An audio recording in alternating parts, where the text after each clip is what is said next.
श्री रमेशभाई माकासणा संस्कारधाम स्वामीनारायण मंदिर द्वारा आयोजित बाल स्वरूप श्री घनश्याम महाराजना रजत जयंती महोत्सव प्रसंगे 6 मार्च थी 12 मार्च सुधी द्वारकाधीश पार्टी प्लॉटनी अंदर भव्य प्रोग्रामનું आयोजन કરવામાં આવેલું હતું। એમાં 6 તારીખે ભવ્ય પોથી યાત્રા હતી।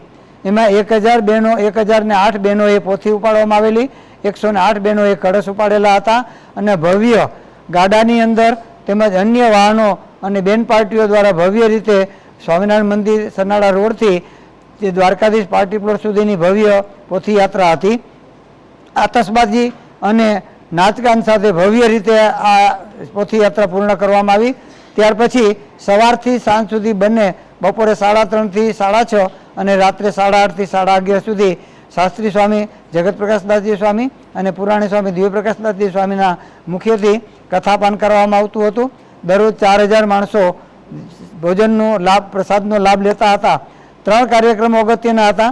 એમાં 9 તારીખે મહિલા મંચ દ્વારા સાંસ્કૃતિક કાર્યક્રમનું આયોજન કરવામાં આવેલું હતું। 11 તારીખે 3500 વાનગીઓનો ભવ્ય અન્નકોટ બનાવવામાં આવેલો હતો અને આ અન્નકોટની અંદર દરેક બહેનોએ પોતાના ઘેરથી 10 થી 15 વાનગી બનાવી અને ભગવાનને પ્રસાદ ધરાવવા માટે ખૂબ જ આનંદથી શોખથી પોતાને પ્રિય હોય એવી વાનગીઓ બનાવી અને ભગવાનને ધરાવવામાં આવેલી હતી।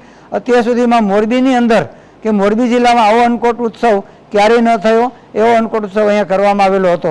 એ કાર્યક્રમ અત્યાર સુધીમાં જેટલા કાર્યક્રમો થયા તેમજ અમારા જે સ્વયંસેવક બહેનો હતા 70 બહેનો, એ બહેનો રાત દિવસ સખત મહેનત કરી સ્વચ્છતા, રસોડું, સ્ટેજ વ્યવસ્થા તેમજ પોથી યાત્રાનું સંચાલનથી માંડી અને દરેક કાર્યની અંદર આ બહેનોએ ખૂબ રસપૂર્વક કામ કરેલું। તો આજનો કાર્યક્રમ આ બધા બહેનોને બિરદાવવા માટેનો છે કે તેઓએ ખૂબ સખત મહેનત કરી અને આવો કાર્યક્રમ કરેલો છે। તો એમને આજે ગામના તેમજ બહારથી જે વ્યક્તિઓને આનંદથી એને એમ થયું કે આ બધાને બિરદાવવા જોઈએ તો એ લોકોના ઇનામ આજે એમને આપવાના છે, શુભેચ્છાઓ આપવાની છે, એમને આભાર પણ માનવાનો છે કે તમે આ ખૂબ જ સરસ મજાની પ્રવૃત્તિઓ કરી। 150 થી 200 બહેનો આ કાર્યક્રમની અંદર આજે હાજર છે અને બધાને અહીંયા બિરદાવવામાં આવશે। જય સ્વામિનારાયણ। મારું નામ નીતા વિનોદભાઈ આદ્રોજા। વાત કરીએ અમારા રજત જયંતિ મહોત્સવની તો એ તો ભૂતોના ભવિષ્યથી એવો રજત જયંતિ મહોત્સવ ઉજવાયો છે ને કે એની યાદી તો વર્ષો સુધી આપણા દિમાગમાં તાજી રહેવાની જ છે। મહિલા મંચનો કાર્યક્રમ, અન્નકૂટનો કાર્યક્રમ, રજત તુલા એવા જે કાર્યક્રમો થયા છે। પોથી યાત્રાની તો વાત જ શું કરી। જ્યારે અમારી પોથી યાત્રા નીકળી હતી ત્યારે સર્વે મોરબી નગરના નગરજનો જોતા જ રહી ગયા હતા અને ત્યારબાદ મહિલા મંચનો કાર્યક્રમ કર્યો। સ્વયંસેવકોએ જે સેવા કરી છે, અત્યારે આવા ઉનાળાના સ્વયંસેવકો 1:30-2 વાગ્યે સેવા કરવા માટે સભા મંડપમાં અને બધે એમની સેવાને તો ચોક્કસ તાલીઓથી બિરદાવવી જોઈએ।